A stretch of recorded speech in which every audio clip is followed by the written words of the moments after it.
Olá, alunos!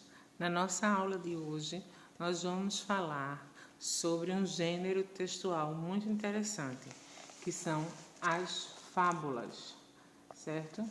As fábulas é uma narrativa curta e que geralmente tem todas as partes da narrativa, que é a apresentação, a complicação, o clímax e o desfecho, que eu já falei aqui em aulas passadas. Os elementos essenciais da composição da narrativa, ela é o narrador, que pode ser observador também, os personagens, o tempo, o espaço e onde se dá a narrativa, né? Mas voltando para a questão das fábulas, que é uma narrativa curta, né? As fábulas é uma narrativa curta que tem como personagem os animais, né? É uma história de seres humanos representada por animais, né? A gente conhece as fábulas principais, né, que a gente sempre ouve, sempre vê nas provinhas Brasil, nas provinhas do Saeb e outras, Saep e outras, né, o leão e o ratinho, a cigarra e a formiga, a tartaruga e a lebre. Então, são fábulas que estão presentes no nosso dia a dia escolar, né? Desde a educação infantil até o ensino médio, né? E às vezes até no próprio ensino superior.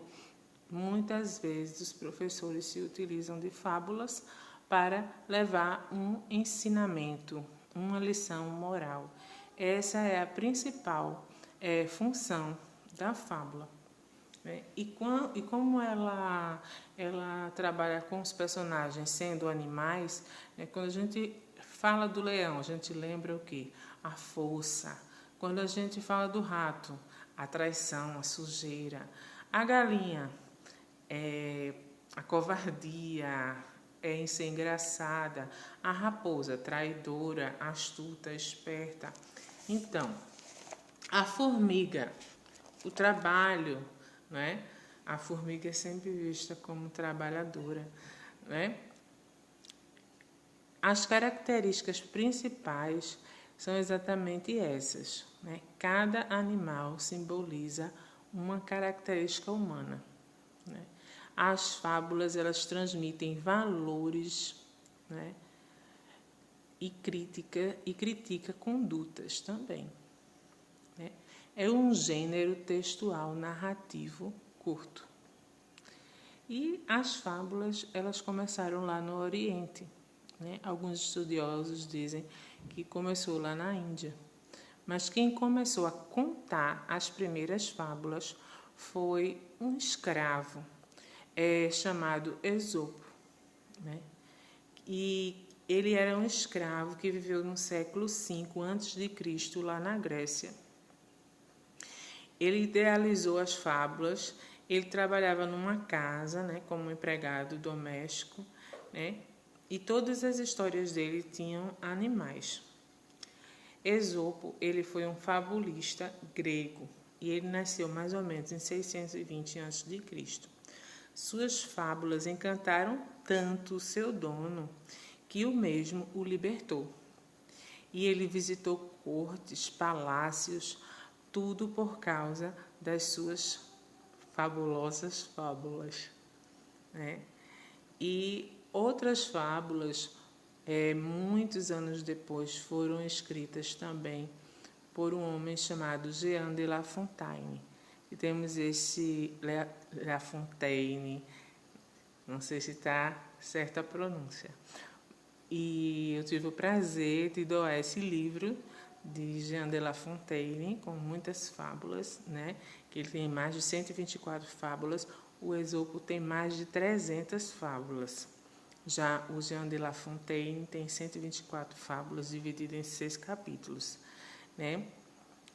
Já o Jean, ele tem como personagens principais também os animais com características humanas, né? E aqui no Brasil, né, o nosso querido Monteiro Lobato, né, escreveu muitas fábulas, né, envolvendo realidade e fantasia. As mais conhecidas, né, que foi o Sítio do Pica-Pau Amarelo, com seus personagens principais, e a coruja e a águia, o cavalo e o leão, o corvo e o pavão, porque ele escreveu muito mais fábulas. Ele não só escreveu o Sítio do Pica-Pau, né? Ele foi o nosso grande escritor literário aqui no Brasil, nossa referência, né? O precursor, posso dizer assim, né? E essas fábulas, todas elas, tanto quanto as do Esopo, quanto as de Jean de La Fontaine, como as de Monteiro Lobato, elas têm virtudes e defeitos, né? E elas têm o objetivo de entreter, né? Mas também elas têm o objetivo de ensinar e dar uma lição moral a cada um de nós, tanto para quem ensina, quanto para quem aprende. Os animais, né, com características humanas, as histórias com caráter, né, moral e alegórico, né, e eram contadas, né? No caso do Esopo, elas só eram contadas e não escritas. Só depois elas foram escritas, 200 anos depois que ele morreu, é que suas fábulas foram escritas, né? Elas só eram contadas. Então, esse é basicamente o resumo das fábulas. Elas, primeiramente, as características, elas são de cunho moral e tem a questão da personificação. Palavrinha meio complicada. Mas essa personificação é trazer a personalidade humana para animais, certo? Os animais representam os seres humanos, é a simbologia, né, dos seres humanos. Sempre trazendo uma lição moral para a gente, né? E só lembrar a fábula da cigarra e da formiga, quando as formigas elas trabalhavam no inverno, enquanto a cigarra só cantava, né? Isso nos traz uma lição de quê? De que é necessário trabalhar no verão para que no inverno tenhamos alimento.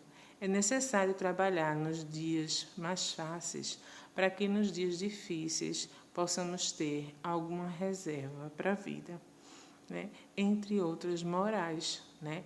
Existe já uma fábula da cigarra e da formiga mais humanizada. Existem comerciais, existem várias adaptações a essa fábula da cigarra e da formiga, né? Que é do Esopo. E uma outra adaptação dessa fábula é quando as formigas estão trabalhando durante o verão e a cigarra o tempo todo cantando, né? E quando chega o inverno, as formigas lá, todas, né, aquecidas com seus alimentos, e a cigarra bate na porta e desmaia, né? E aí as formigas têm misericórdia da cigarra, colocam ela para dentro, começam a cuidar dela e dão alimento. E aí ela disse, mas enquanto vocês trabalhavam eu só cantava, eu nem mereço que vocês façam isso comigo. Aí as formigas dizem, mas as formigas dizem, né? Enquanto a gente estava trabalhando, você estava ali cantando, estava nos entretendo, né?